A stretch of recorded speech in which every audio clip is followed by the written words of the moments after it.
Hi friends, అందరికీ నమస్కారం. Welcome to Sai media. Friends, ఇప్పుడే అందిన వార్త, కొత్త సంవత్సరంలో ముఖ్యమంత్రికి భారీ షాక్.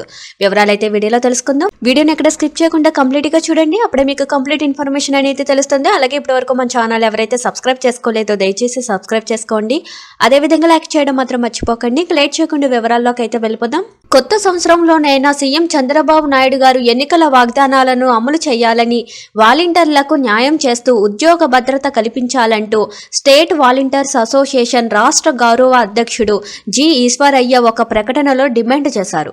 జనవరి 2న జరగనున్న కేబినెట్ భేటీలో వాలంటీర్లకు న్యాయం చేస్తూ ప్రభుత్వం నిర్ణయం తీసుకోవాలని కోరుతూ 2, 3, 4 తేదీలలో రాష్ట్ర వ్యాప్తంగా వినూత్న కార్యక్రమాలు చేపట్టనున్నట్లు పేర్కొన్నారు. జనవరి 2న గ్రామ వార్డు సచివాలయం అడ్మిన్లకు వినతి పత్రాలు, 3న జిల్లా కేంద్రాలలో మోకాల మీద కూర్చుని భిక్షాటన, 4న సీఎం చంద్రబాబు నాయుడు గారు deputy CM Pawan Kalyan back walk చేస్తున్నారని గుర్తు చేస్తూ వాలంటీర్ల బ్యాక్ టు వాక్ పేరుతో వెనకకు నడుస్తూ నిరసన కార్యక్రమాలు చేపట్టునట్లు వివరించారు. Thank you for watching this video.